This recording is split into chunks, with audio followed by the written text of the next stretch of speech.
This is CBC Here and Now.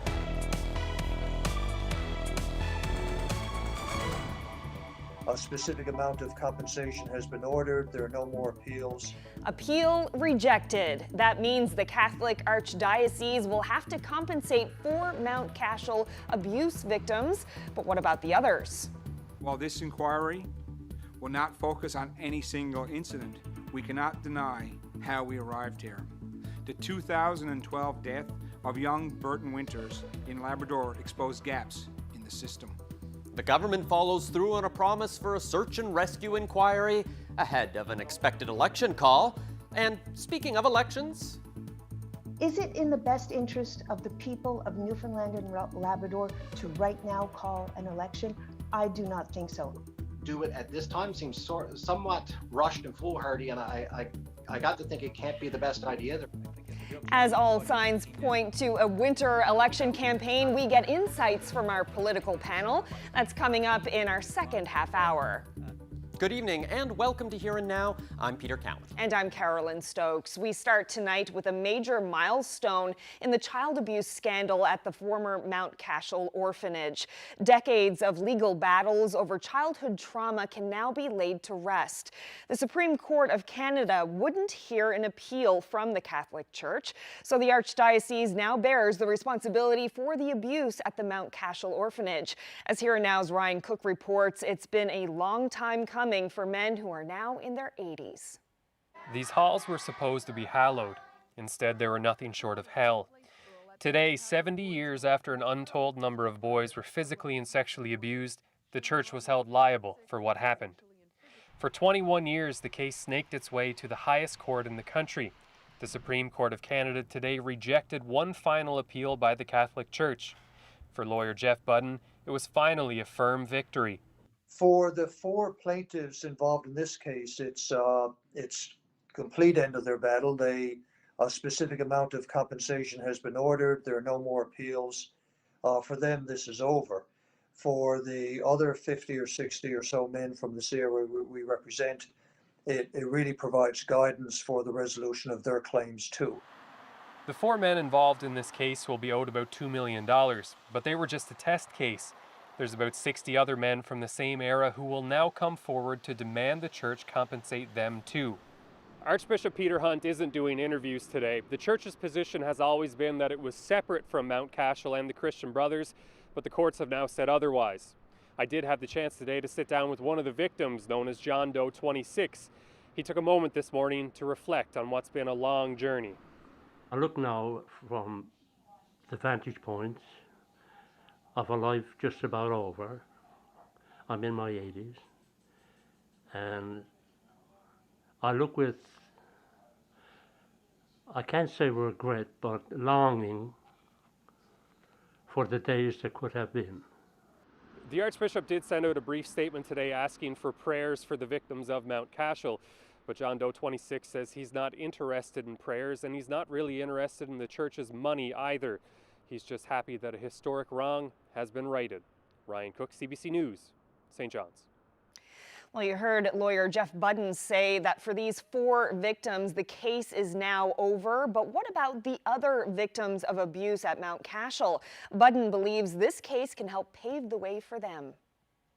For the other 50 or 60 or so men from this area we represent, it really provides guidance for the resolution of their claims too. The church has been found liable. It was liable to these four men. It would be liable for any individual from this era who can show they're abused at Mount Cashel. Now, Budden also explains how the compensation payout will work for his clients. You can hear that in my full interview with Jeff Budden a little later on here. well, there are plenty of signs tonight that a provincial election is coming. The Liberal government has been following up on dozens of promises over the last couple of days. One of the big ones, the long-awaited inquiry into search and rescue services. People have been calling for an inquiry since the death of 14-year-old Burton Winters in Labrador in 2012. As Here and Now's Jeremy Eaton reports, the government says the inquiry will focus on policy. Justice Minister Steve Crocker led off today's virtual news conference by stating this inquiry will focus on policy. It's not an investigation. It will examine the organization, the operations of ground search and rescue systems in the province with a final report making recommendations how to improve that system. 14-year-old Burton Winters died in 2012 after his snowmobile got stuck. He managed to walk 19 kilometers before succumbing to the conditions. 3 days after Winters went missing, searchers found his frozen body on the ice. Today, the man leading the inquiry, retired Judge James Igliorte, said Winters' death would be the starting point of the inquiry. For the most part, non-adversarial.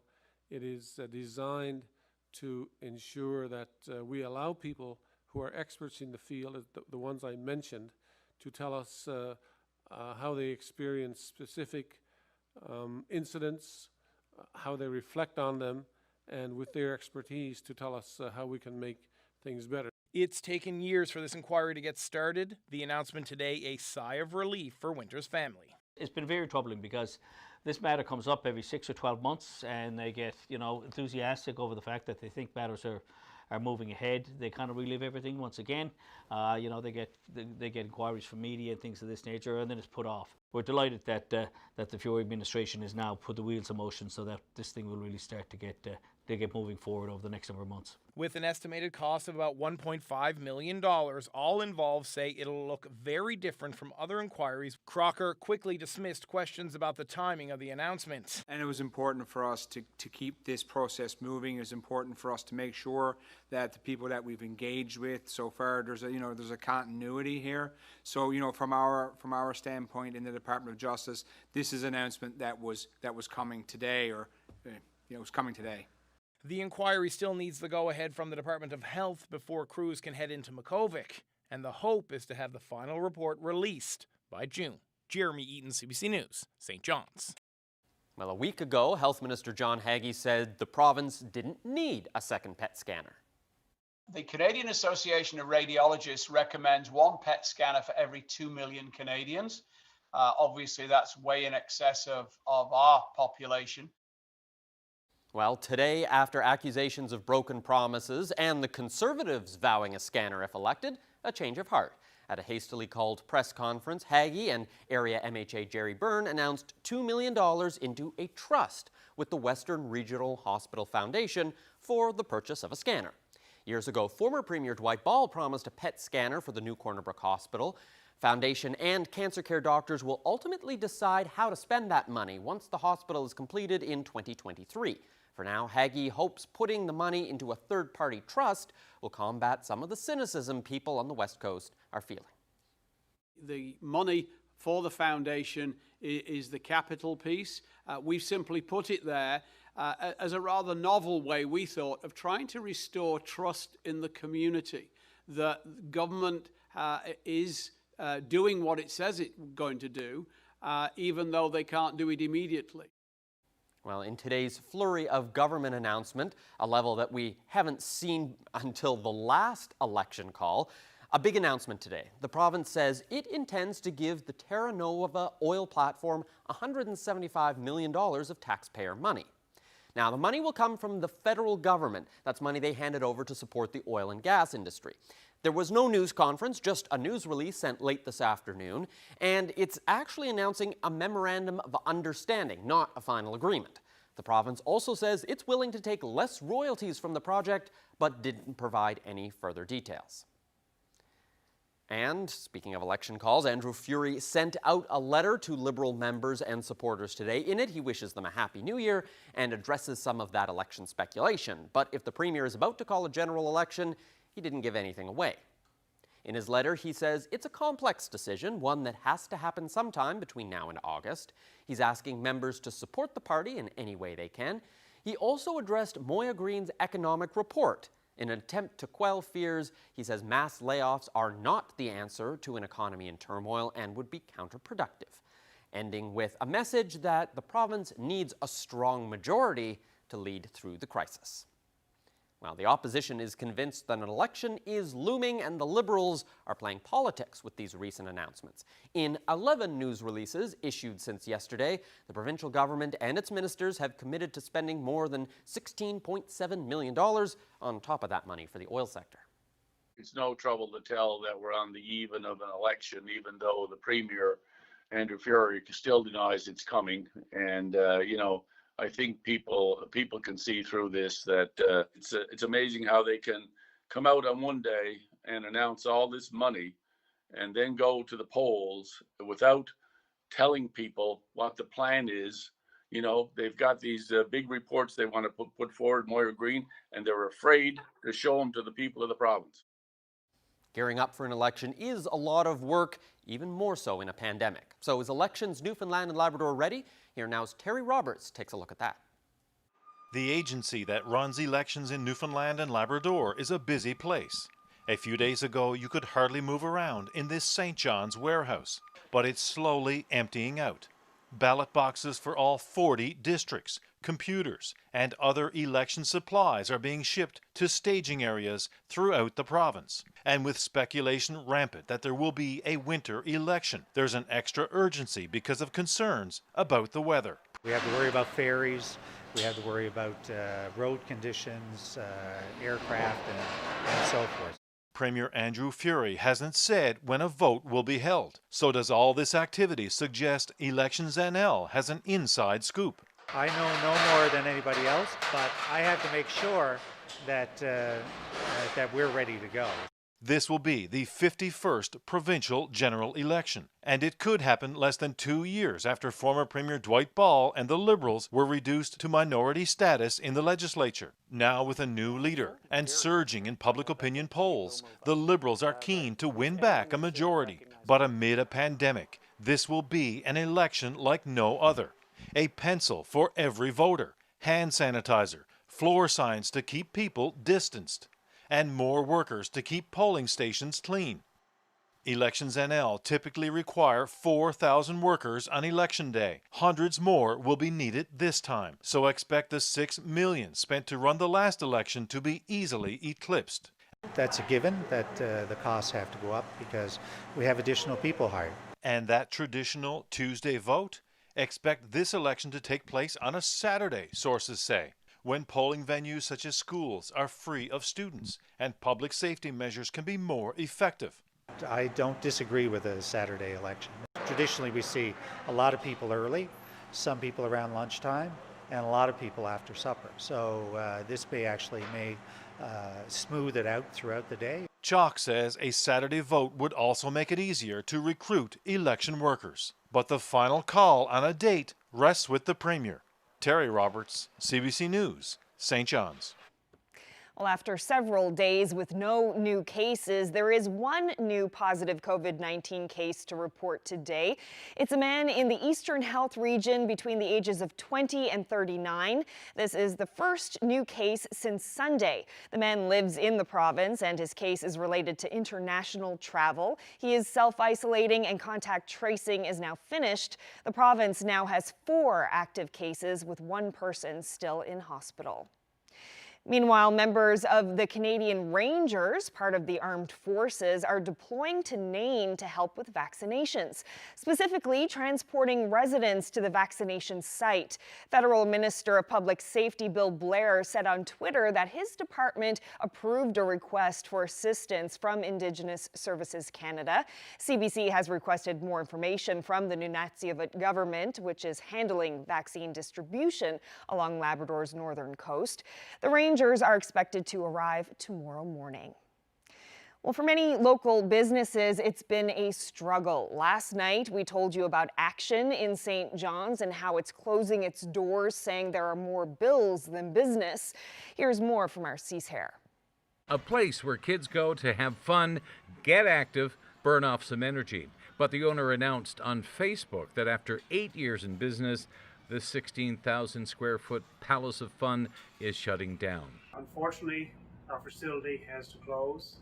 Heartbreaking news for kids in the area and their parents. Sad. And why? Why were you sad? Because it was closing forever. I was devastated. I was scared to tell my son because I knew how devastated he'd be.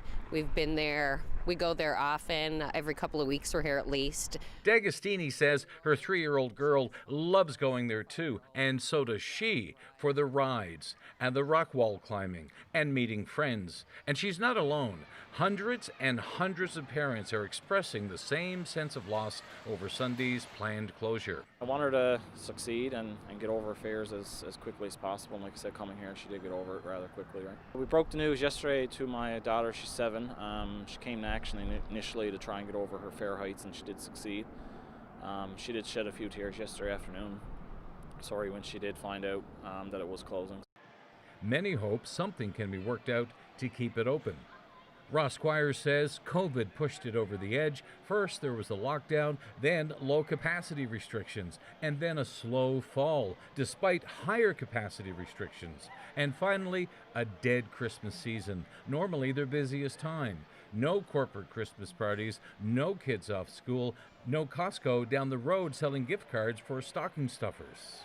Mid-November, when the provincial government announced about the fear of the spread of COVID and eliminating Christmas parties, family gatherings and everything else, everyone listened. People wanted to make sure that that didn't happen, understandably so, but it did have a major effect on our business. And the month of December was our worst month yet. Squires says since he put the video online, he's got a lot of calls of support, and he's also involved in negotiations which may delay or prevent Sunday's planned closure. Cease Hare, CBC News, St. John's. Well, Ashley is off for the next few days, but tonight there's another familiar face here with your forecast. Hey, it's Ryan Snodden in for Ashley tonight. Happy to be here. And we've got some weather to talk about. Snowfall warnings are in effect for St. John's and the Avalon. I've got your full weather forecast coming up.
Welcome back to Here and Now. Some changes are coming for garbage collection in St. John's. The city hopes new rules will keep streets cleaner, encourage more residents to recycle, and extend the life of Robin Hood Bay. Here and Now's Jeremy Eaton walks you through it. The next 12 months will see a lot of change when it comes to garbage pickup in the city of St. John's. For some, their date of pickup is going to change. The number of bags you can put out is going to be different. And the color of the bag, well, that's going to become a lot clearer. Since introducing curbside recycling in 2010 and adding automated pickup a few years ago, trash collection hasn't really changed much. Council feels now it's time to start thinking about the future. We're tightening up our regulations. We've given people many years now to get used to moving into recycling, and a couple of years into the bins, and it's now time to really, all citizens to get together to heighten and enhance our collection. In a little over 2 weeks, the pickup schedule for 15,000 households is going to change. The reason? The city has expanded, therefore routes have expanded and changed geographically, etc. So staff have had a good look at the routing and have made some changes. Hickman wants people to head to the city's Curb It website to see if they're affected. You can also call 311. He recommends downloading the city's app, which will give you a heads up when it's time to take out the trash. March 1st brings a bigger change. Well, technically a smaller one. The city will limit the number of bags allowed to be left on the sidewalk or in a bin from 10 down to 4. The first line of enforcement, education. Firstly, it would be a warning, let's call it. We would work with you, we'll put a sticker on, and the eventual punishment would be non-collection. The garbage will be left there. We can go to a fine, but we're not looking at that unless something severe happens. So compliance is important. All this trash talk got Josh Schmee thinking. On a recent walk to work, he counted the number of bins blocking the sidewalk. I really wanted to figure out whether I was making this up or whether this was a real problem. So this morning I just took a count and I counted that I passed 118 houses on my way to work, and out of those 38 of them had their garbage bins in the sidewalk. So that's about a third. The community activist hopes residents will be mindful of where they're leaving this 240-liter bin. People have kind of garbage on their mind. I think it's a good reminder that this is a little thing that everybody who has one of these bins can do to make the city a little bit more accessible. The city even offers a video tutorial. Place the cart on the road with the wheels touching the curb, and so the arrows on the lid of the cart are pointing toward the street. The city will give residents time to adjust to the new rules. Another major change is coming next January in 2022. 3 of your 4 weekly bags will have to be clear. That will allow us to inspect garbage to ensure that there's no recyclable materials in the garbage. That will apply for those that have bins and don't have bins. The city will conduct spot checks to make sure people comply. Hickman says these trucks have cameras in the back, so operators know what color the bags are. The hope for this change is to increase the life of the province's largest dump. Extend the lifetime and life cycle of Robin Hood Bay. We have about 30 years left at Robin Hood Bay. If we can enhance that by more recycling and less waste going in, then that's a smart thing to do. Jeremy Eaton, CBC News, St. John's.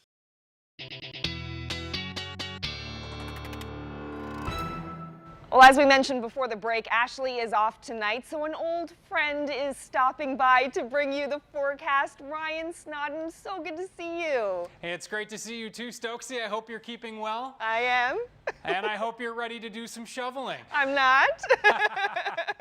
Yeah, well, I'm the bearer of bad news here. Ashley off for a couple days, and now we've got some snow on tap for St. John's and the Avalon. Thanks so much, Stokesy. We've got snowfall warnings, as we mentioned off the top. St. John's, the Avalon, the eastern half of the Avalon. This is where we have our best chance of seeing 15 centimeters or perhaps a little bit more, upwards of 20.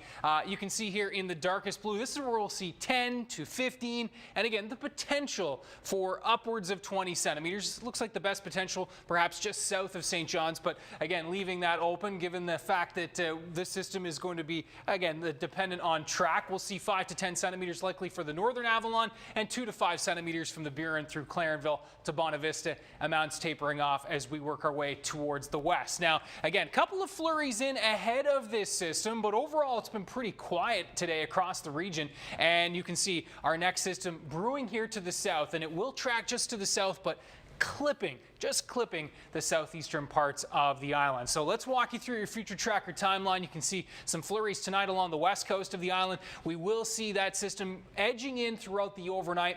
Those snowfall amounts really ramping up mid-overnight in through tomorrow morning, and that is going to be problematic for that drive to work tomorrow. Snow already on the ground, likely upwards of maybe 5 centimeters or so, and the snow continuing to come down at a pretty good clip through that morning commute. The rest of the province looking very quiet for the start of the day tomorrow. We'll see temperatures dropping into the minus double digits for Labrador into the Straits, and St. Anthony also should be around minus 10 for that temperature. -3 to -6 across the rest of the island. And again, those winds relatively light, so that's perhaps a silver lining with this snowfall tomorrow. Shouldn't be too much snowing and blowing for the early portion of the day, but into the afternoon as that system starts to depart to the north, those winds will kick up through mid to late morning. As the snow starts to taper, the winds will start to gust, upwards of 50 to 60 kilometer per hour gusts into the afternoon for St. John's and the northern parts of the Avalon out towards Bonavista. You can see into the afternoon that snow will start to taper off just to some lingering flurries, and a fair amount of sunshine on the menu for the rest of the province. So in terms of your temperatures for tomorrow, near -1 for the Avalon, 0 to -1, perhaps a little bit milder on the plus side for southern parts of the Avalon. 0 to -3 as we work our way across most of the rest of the island with some sun. Again, the best chances from the Bayview Peninsula down through the Humber Valley to Burgeo and back across to Port aux Basques and into the Conagra region. A few flurries possible, as we said, along the west coast for tomorrow, but overall fairly quiet. And into Labrador, again, lots of sunshine. Temperatures will be in that -7 to -11 range. So as we work our way into Saturday, some lingering showers mixed with flurries and perhaps a little bit of freezing drizzle. A little bit of everything on tap for St. John's on Saturday, and also the possibility of some sun, especially for inland parts of the Avalon. The rest of the province looking very quiet on Saturday as this area of high pressure dominates. But again, the northeast Avalon just is seeing the tail end of that system, which could throw a bit of precip into the mix. Now for Sunday, a quiet start early, but our next system works in throughout the day. Showers, drizzle for the Avalon and the southeast. We're going to be seeing a bit of a messy mix here, but it looks like more for higher terrain areas. The long range mountains will see some mixing on Sunday. Primarily a rain event though for the Avalon, or for the island, that is, for Sunday night into Monday morning. But this will be snow for most of Labrador, though likely some mixing in through the southeast. And this low, as it works its way to the north, will finally allow some colder air mixing into the region as we work our way into next week. So you will see, again, for St. John's and eastern parts of Newfoundland, bit of a messy mix here through Saturday, as we said, showers and drizzle Sunday, back to some showers and flurries Monday, and Tuesday into Wednesday, it looks like temperatures will start to drop off a little bit, and you can see that here for Central with highs near -7 on Tuesday. And again, Saturday certainly going to be the pick of the weekend here for the west parts of the island. Again, a nice day on Saturday. We'll see showers mixed with flurries, as we said, over higher terrain on Sunday, and then some onshore flurries from Monday into Tuesday with that colder air moving in. Looks like some snow squall setups for next week looking pretty likely. Eastern Labrador, we'll see temperatures really dropping off into next week as well. Bit of a warm push with that system. Again, some mixing in through the southeast. Sunday night into Monday, Happy Valley Goose Bay will likely stay at the freezing mark or below. And in through western parts of Labrador, we're looking at a pretty cool couple of days here, but not quite as cool as it will be for next week, with that colder air really pooling in to especially Labrador for mid next week. Stokesy, that is your forecast. Great to see you. Back to you. Thanks so much, Ryan. Great to see you too. Well, as we heard earlier in the show, a decades-long court battle is now over. The Supreme Court of Canada has rejected an appeal in the Mount Cashel case. In 1999, victims of abuse sought damages against the Christian Brothers of Ireland, who had run the orphanage in St. John's. They also sought damages from the Archdiocese, which wasn't involved in day-to-day operations. Now, in July, the province's Court of Appeal found the Archdiocese of St. John's did have a responsibility responsibility to the victims. The Supreme Court has upheld that decision, which means the church will have to pay compensation to victims. Joining me now is Jeff Budden, a lawyer for 4 of the abuse victims. So, Mr. Budden, what's your reaction to today's ruling? We're obviously quite pleased. It's the end of this legal battle, and it's ended to the satisfaction of our clients and of ourselves. So we're happy today. What does it mean for the victims that you represent to have this done? For the 4 plaintiffs involved in this case, it's complete end of their battle. A specific amount of compensation has been ordered. There are no more appeals. For them, this is over. For the other 50 or 60 or so men from this area we represent, it really provides guidance for the resolution of their claims too. The church has been found liable. It was liable to these 4 men. It will be liable for any individual from this era who can show they're abused at Mount Cashel. What about people out there who were abused at Mount Cashel in the 60s or 70s? Does this decision have any effect on them? Well, it will, in the sense that it establishes a range of damages, and that will impact anybody who has a claim really of any sort against anyone arising out of sexual abuse. And more specifically, over the course of Mount Cashel's existence, the role of the church perhaps diminished eventually, while the role of the government perhaps increased. So we're not entirely sure whether this judgment would hold into the 70s and 80s. But other case laws establish that the government of Newfoundland is liable for survivors from that era in any event. Are you able to talk about the damages? How much compensation will be provided for your clients? The amounts range. The total amount for 4 of them is a little over $2 million, but each of the 4 receives a different amount because their experiences and how it impacted them differed. So, but for these 4 men, that was the amount that the various amounts that the court ordered, and that now the Supreme Court of Canada, by denying leave to appeal, has essentially confirmed. The decision is made. What comes next now? How long will it take for the victims to get compensation? That's something we will be talking to the Archdiocese about in the days and weeks ahead. A process for these men and for the many others who also have good claims that where we now know definitively the Archdiocese through the Episcopal Corporation will be liable for. I can't really say what the time frame will be, but we're certainly going to push to have it sooner rather than later. So how confident are you that you will actually be able to get the compensation for your clients? We are confident that we will get that compensation. There's a lot of assets there, but that's a conversation we will have with the Archdiocese and take what enforcement measures are necessary. Well, Jeff Budden, thank you so much for speaking with me about this today. Thank you.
can almost feel the election in the air. The signs are literally there that an election call could come as early as the next few days. So, is this the right time for an election? Well, let's bring in three people who know what it's like to be there. Well, they are some political veterans. Jerry Rogers is a former NDP leader. Sandy Collins was a PC cabinet minister, and Colin Holloway served as a Liberal MHA and parliamentary secretary. Welcome all three of you to Here Now. Thank you, Peter. Thanks, Peter. So the regular people that I talk to aren't particularly psyched for an election right now. Is this the time to have one? I'm not sure who wants to go first. I think whether it's the right time to have one or not, I think the current government has no other choice.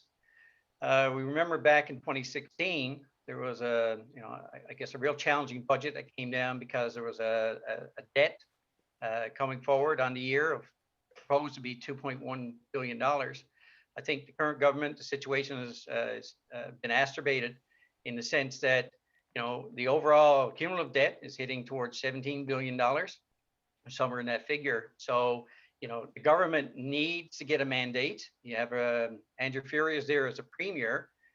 Yes, he has a mandate for the district that he got elected in, and he has a mandate within his own party, but he doesn't have a mandate for the province. And so you think about the economy, dealing with the long-term debt. He has no other choice but to go to the electorate and get a mandate to carry forward and how he's going to deal with these long-term issues. Jerry, what do you think about this fact? I think people were really relieved when there was a minority government elected in the last election. And some really good work has been done, collaborative work. And now more than ever, we need that to continue. He has until August to call the election. This becomes a diversion. Again, we're in the middle of crises right now, and this is not the time to do this. Also, we don't know what he's running on. There's the Green report that's going to be coming out. There's the Auditor General's report and the review on audit on Nalcor. He also has commissioned a health review of our healthcare system. None of those reports will come out till the end of February.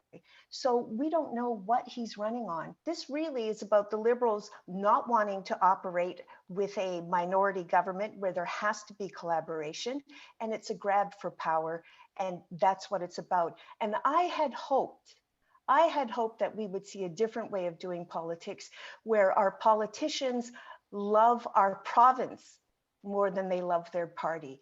And this is a power grab by the Liberals. They may be in for a surprise.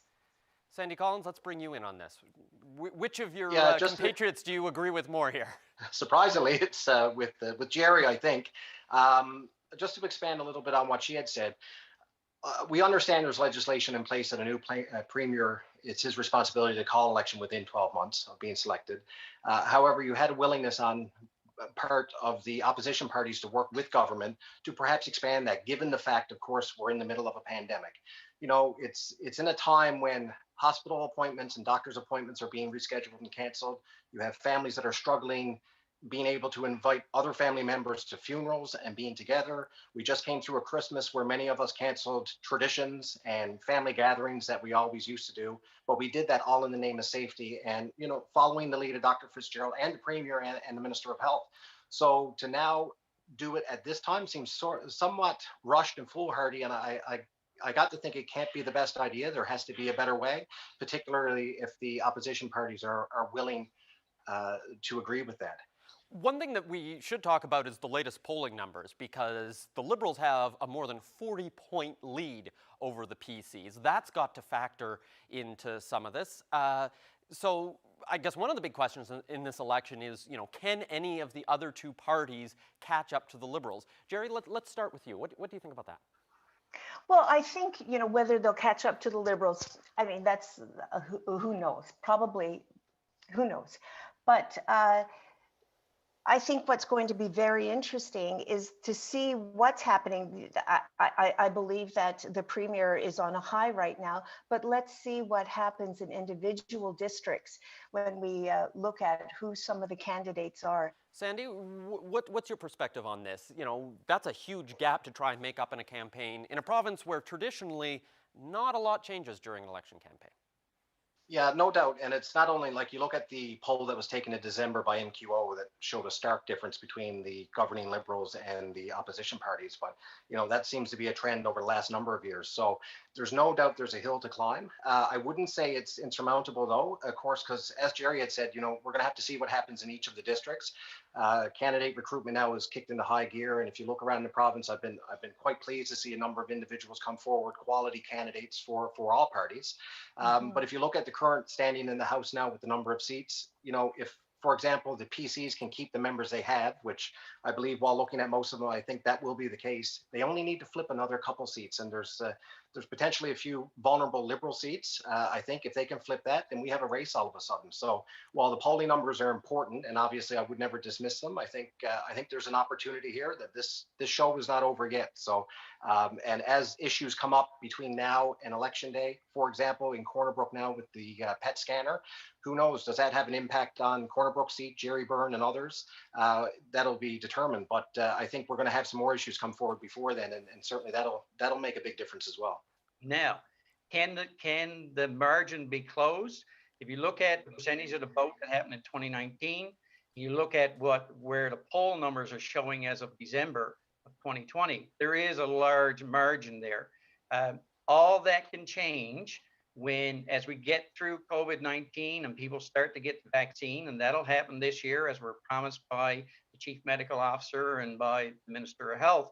But as those things unfold, people will want the government to start addressing some of the real issues, things we're hearing about in the news, like, you know, poverty reduction, housing and homelessness, you know, daycare, future of schooling so that people can get back and their kids can get education, what's happening in the oil and gas industry, food security. All of those things will need to come in some form of a platform, and then voters will look at those issues. The numbers that you saw in December, and I think through the fall, are really a reflection of how the voter or the residents of this province perceive the current government being able to handle the pandemic. I don't think it's a reflection on how government is handling these long-term issues. So I think the gap can be closed if the right platforms come forward by either party. Well, it's going to be an interesting race. Thanks, all three of you, for sharing your thoughts with me. Thank you. Thanks, Peter. Thank you.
Canada's vaccine rollout is expected to ramp up this spring, shifting from vulnerable people to more of the general population. Now, this infectious disease specialist says the approval of a third vaccine from Johnson & Johnson could help, but there's a catch. This is a good example of one that's very similar to the flu shot in terms of how easy it is to give people. The massive unknown, which I'm sure is going to be everybody's question once that is licensed, is, well, you know, is one shot okay? What happens 6 months from now? Am I going to have to get another shot? And the answer is going to be nobody knows. Johnson & Johnson says its vaccine has demonstrated up to 90% immunity in the early stage trials. Another advantage, it can be stored in a refrigerator for months, while the Moderna and Pfizer vaccines have to be frozen. Well, several provinces have hinted pharmacists will be allowed to administer the shots. It's already being done in the UK and the US, but so far there's little indication of how or when a program could be up and running in Canada. CBC's John Paul Tasker reports. Pharmacists say they are ready to put shots in the arms of Canadians, but 2 months before the country is expected to start vaccinating the general population, pharmacists say they haven't heard how they'll be a part of this mass immunization campaign. Pharmacists need to know, roughly when they might expect the vaccines, the kinds of quantities that they might expect to get, who they'll be targeting, and that's so that they can set up their own systems, bring in the capacity that they need to ramp up or scale up existing campaigns. The president of Shoppers Drug Mart, the country's largest chain, says a lot of pharmacies have experience with vaccinations already in this country. Of course, they're coming off the flu vaccine campaign from last fall, when millions of Canadians got shots at their local pharmacies. Canadians know and trust their pharmacy to go get vaccinations. We've been doing flu for many, many years now, along with other vaccines. And I think the governments are recognizing that. If all of the country's 11,000 pharmacies are mobilized, then Leger at Shoppers Drug Mart says they can do up to 3 million Canadians a week. That's far more than the 500,000 we've been able to do in the last month. The issue, of course, is supply. Canada is expected to have limited access to vaccines for the foreseeable future. John Paul Tasker, CBC News, Ottawa. Well, Canadian travelers caught using a fake COVID test could be fined thousands of dollars, but in some countries abroad, it can be really tough to find a real test. The federal government is now providing more details on where travelers can get tested overseas. Hannah Thibodeau reports. Over the holidays, Todd Warren took his 3 teens to the Dominican Republic, even though it was against government recommendations.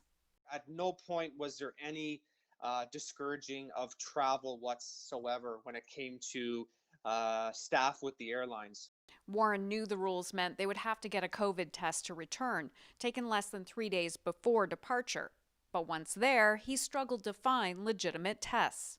He says this man tried to sell him and other travelers a fake one on the beach for $3 US. There was no testing done, so basically it was a template, a PDF file that they had, where you just gave them your name and that was it. They would email it to you. And now Transport Canada has announced that travelers who decide to use those fake tests could face fines of up to $5,000. Warren found valid tests at a clinic, but the prices fluctuated. It was around $1,000, and we got it down to $79, and he said he was giving us a deal because there was 4 of us. Only hours before their return flight home, Warren and his kids received their negative test results. Others haven't been so lucky. For example, in the first 4 days, WestJet denied boarding to 363 travelers because of incomplete or improper test results. Air Transat says 148 were denied boarding, and more than 300 people just didn't check in. Air Canada and Sunwing did not provide their numbers.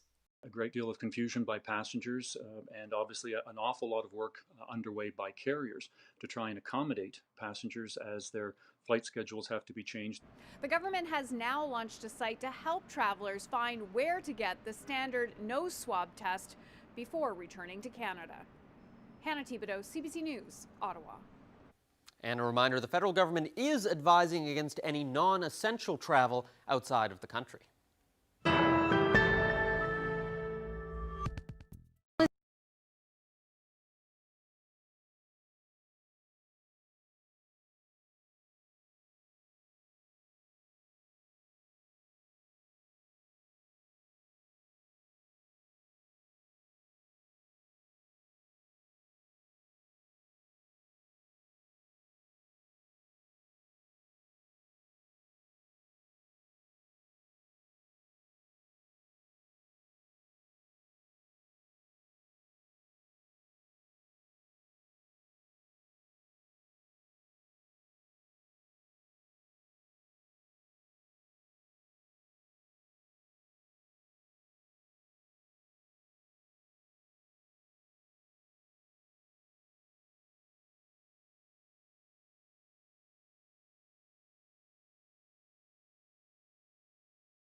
Welcome back to Here and Now.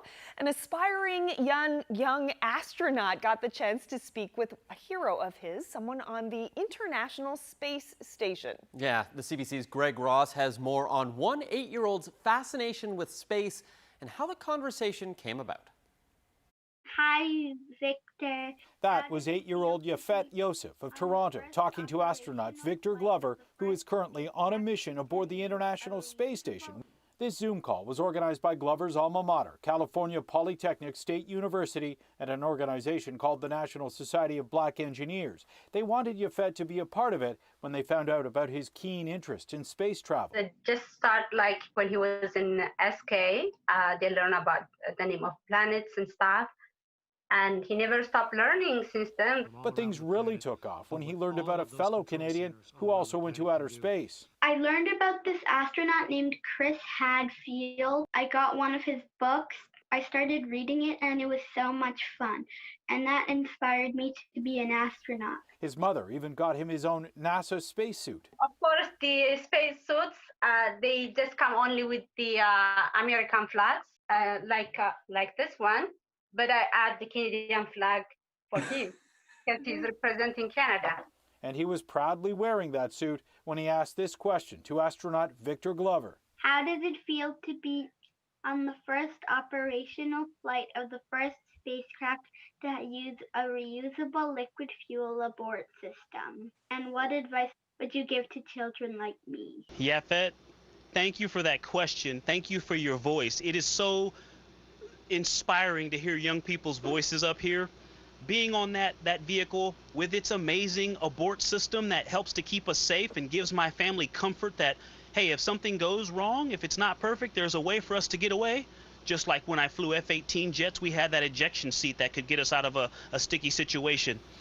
It's truly been an honor and a privilege. As far as advice for Yafet, he told him to be gritty, resilient, and tenacious in the face of challenges, to keep learning, and to be a good teammate. All good advice for a kid who already has his future mapped out. My dream is to go to outer space and be the first African Canadian. For my first space flight, I'm hoping to at least go to the ISS. For my second, I'm hoping to go to the moon. And for my third, I'm hoping to go to Mars. And after meeting one of his role models, he has more confidence than ever that he will be able to accomplish all of those goals. Greg Ross, CBC News, Toronto. That was adorable. I want to go to Mars too now. Yeah. Well, that's it for us tonight. I hope you can join us again tomorrow. Lots of news, I'm sure. Oh yeah, the election rumor buzz is high, Carolyn, between the government announcements and, you know, the number of people I have messaging me saying, I know when it's going to be, I know when it's going to be. So rumors tomorrow. Could be as soon as tomorrow. Yeah, so we'll stay tuned. Of course, the team at Here and Now, we're going to be all over that story over the next couple of days. So you'll want to tune in tomorrow night and we'll tell you then. Yeah. All right, thanks for watching, everyone. Have a great evening. Good night.